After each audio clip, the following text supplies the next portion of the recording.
Relations between the US and Iran has quickly gone downhill since the United States withdrew from the Iran nuclear deal on May 8, 2018. However, recent developments with regard to Israel has resulted in further deterioration in relations.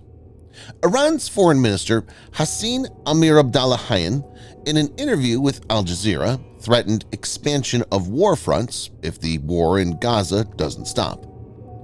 Iran cannot stand idly by and watch this situation unfold, the top diplomat adds, noting that every hour the possibility of a new war front opening is increasing, in reference to increasing attacks on Israeli targets by the Iran-backed Hezbollah terror group in Lebanon.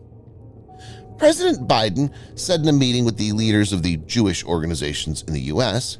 that the U.S. has made it clear to Iran that it should be careful and not intervene in the war between Israel and Hamas.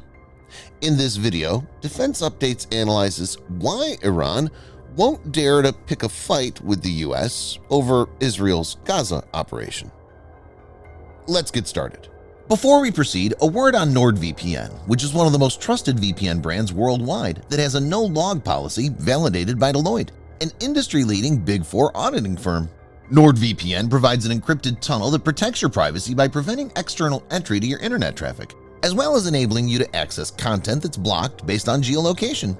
Best of all, with one NordVPN account, you can secure up to 6 devices at the same time. Get an exclusive NordVPN deal with massive savings by going to nordvpn.com/defense or clicking the link in the description. It's risk-free with Nord's 30-day money-back guarantee.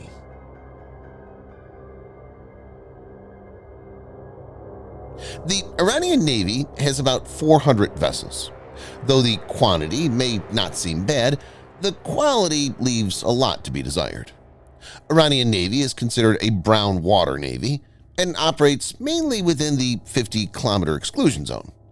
A large percentage of the fleet is made up of small patrol vessels, apart from which there's a small submarine force, some frigates, and a few corvettes.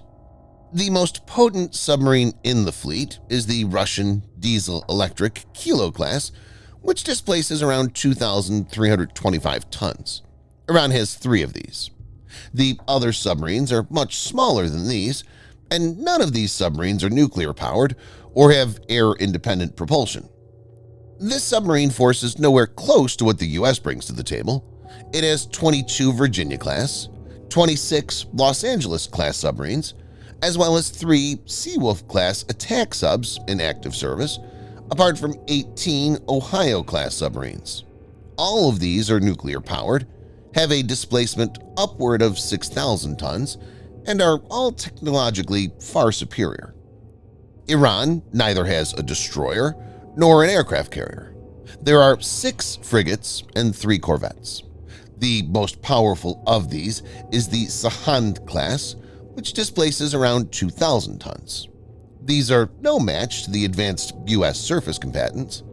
America has about 73 Arleigh Burke-class destroyers and 13 Ticonderoga-class cruisers in active service. These displace more than 9,000 tons and are multi-role warships capable of anti-aircraft warfare, AAW, anti-submarine warfare, ASW, anti-surface warfare, ASUW, and ballistic missile defense, BMD. The U.S. Navy is expected to dominate and should be able to impose a naval blockade.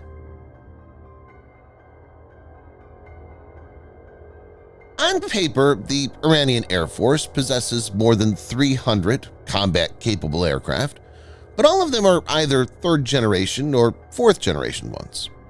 There are around 190 fighter aircraft, such as U.S.-made Northrop F-5s, F-4 Phantom II, Grumman F-14, and Russian-made Sukhoi Su-22, Sukhoi Su-24, and MiG-29. The MiG-29 is the most modern fighter, and Iran operates approximately only 25 of these. The air-to-air missiles equipping fighters are far older in technology compared to what the U.S. possesses.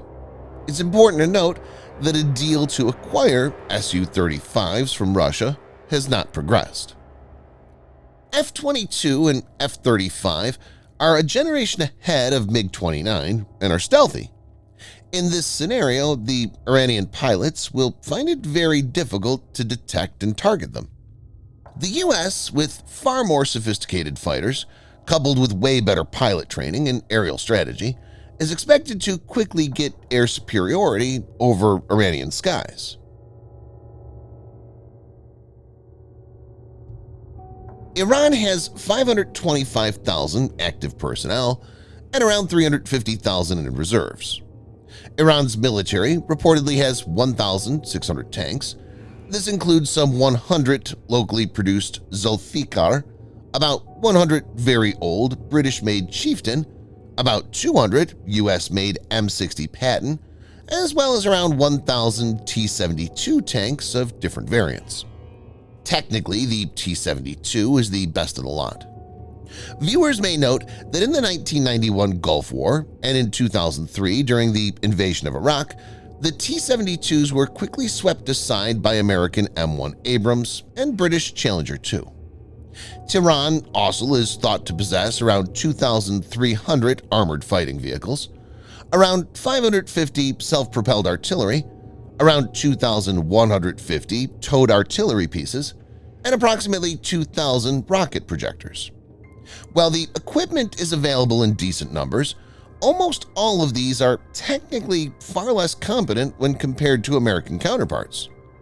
While Iran will be able to strike Israel with its rockets, which would possibly result in significant casualties, even a limited number of American troops deployed along with Israeli forces would be too much to handle for Iran. Viewers may note that the 26th Marine Expeditionary Unit is already on its way to the Middle East.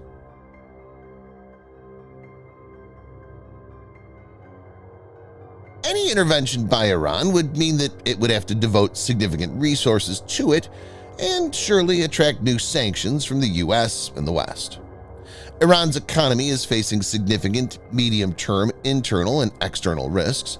The World Bank's Iran Economic Monitor, IEM, said in its latest October report. While domestically, there is a risk of escalating social tensions and strikes in manufacturing, externally, Iran faces the possibility of an even weaker global demand for oil, a sharper decline in oil prices, and the intensification of U.S. sanctions. The head of Iran's Budget and Planning Organization, Davoud Manzour, conceded, "The difficult conditions imposed by sanctions as an external factor have cast a shadow over Iran's economy. In this situation, it won't be prudent for Iran to get in a conflict, and leadership will understand this." Subscribe for more videos like this. Hit the like button if you find the video interesting, and kindly provide your feedback in the comment section. This will help us improve.